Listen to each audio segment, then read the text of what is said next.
Welcome to Classic Patronum, the channel dedicated to the times of old. Movies about war are hard to do. Not that other types of films are any easy to make, but the thing that makes movies dealing with the subject matter of war especially difficult is a temptation to be biased towards the winning side, or overly sympathetic to the losing side to the extent of bending the sobering truths of history. Now from here going forward, we will only look at war films set in an historical context.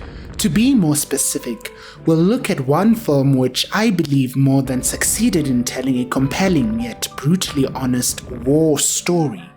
That film is 1930's All Quiet on the Western Front, directed by Lewis Milestone. Based on the best-selling book of the same name written by Erich Maria Remarque, the film depicts a group of German schoolboys who join the army to train and fight as soldiers a few months after the start of World War I. Now, I've wanted to talk about this film adaptation for quite a while, but I simply did not know what angle to take or what exactly I would talk about concerning this 90-year-old motion picture. It made me feel all the feels that a powerfully moving film is supposed to impress upon its viewers, but I couldn't figure out why it had made such an emotional impact on me in particular. Now, I'm not the biggest fan of war movies, or at least modern war films that take place in the 20th or 21st centuries. You could say that I'm more inclined to watch a Lord of the Rings type of story instead of Saving Private Ryan or Apocalypse Now. The sole reason why I sat down to watch All Quiet on the Western Front was purely to study the films that were being made during the birth of talking pictures, that is, movies released shortly after 1927. Now that period in Hollywood history was especially scary and exciting. Scary for the stars and screenwriters who had only known how to make silent pictures, but exciting for the up-and-coming filmmakers who were embracing the new technology and transforming the way films were being experienced. If you have watched 1952's Singing in the Rain, I think you pretty much get the idea. Starting from The Jazz Singer being the first successful film to incorporate sound, studios rushed to replicate the success by putting out musical productions that incorporated sound, but since the technology was still at its infancy, these were mostly poorly made and only had the sole redeeming quality of having sound in them. There was yet to be a film that made proper use of sound in motion picture that served to tell a well-rounded story rather than displaying a gimmick. Enter 1929, when the German book All Quiet on the Western Front was published. As the Encyclopedia Britannica writes, All Quiet on the Western Front is an anti-war novel set during World War I. It relies on Remarque's personal experience in the war to depict the era's broader disillusionment.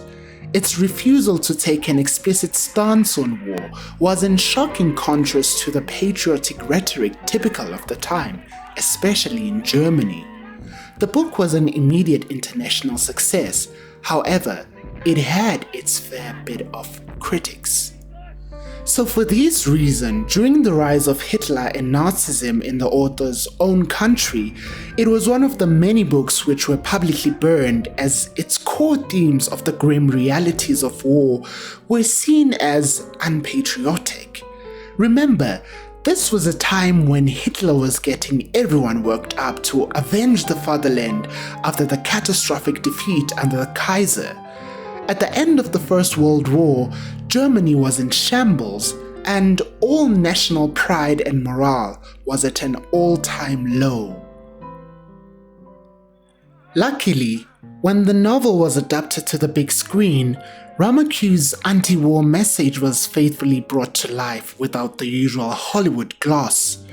This was all thanks to director Lewis Milestone, who was previously known for such silent films as Two Arabian Nights, released in 1927, and the now lost film The Racket, one of the films to be nominated for Best Picture in the first ever Academy Awards in 1929.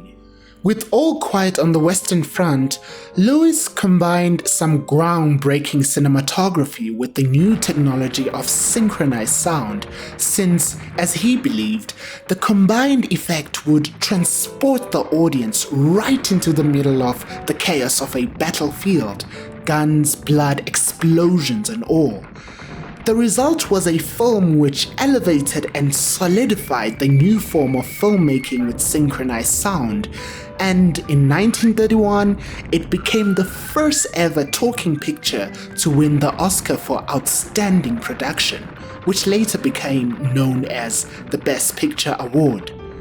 Even by today's standards, I think it still holds up quite well, notwithstanding the at times robotic dialogue, because hey, everyone was still trying to figure out this talking picture business after all. For all its technical achievements, what really makes All Quiet on the Western Front work as a film is ultimately its story. Instead of conforming to the norm of showing war as some exciting adventure, the story exposes the true gruesome and harrowing nature of combat. In the film, we see a group of young schoolboys excitedly enlist and join the army through patriotic propaganda from the mouth of their school teacher. However, as they go to the trenches and experience death, starvation, and constant bombardment face to face, it quickly dawns on them that war isn't really the heroic exploit they had been led to believe it to be.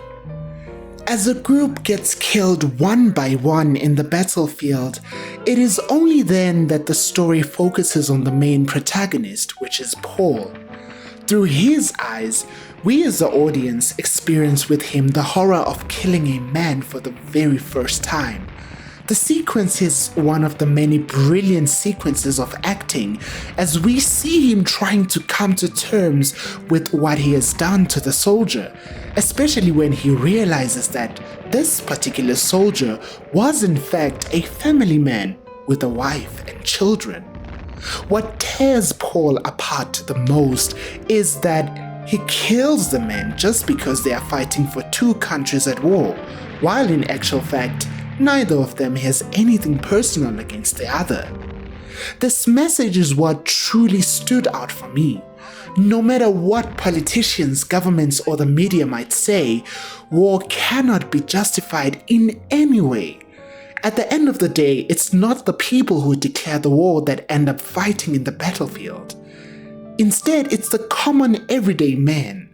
The chess piece of the big players who strategize and command offenses at will without ever having to do the actual fighting themselves are the people who sit in offices in the sidelines. All Quiet on the Western Front is a film which has a very relevant message in today's politically charged and tense global atmosphere. And so, I strongly recommend it that if you have never seen it before, you might as well watch it. Well, that's it for this week's video. As I said before, I have been wanting to say something about this remarkable film for months now, and I'm finally glad that I could consolidate my thoughts on this video. Thanks so much for sticking around till the end. Make sure you like and subscribe to Classic Patronum, as this really helps YouTube recommend my videos to more classic film fans like you. Once again, I'll say thanks for watching.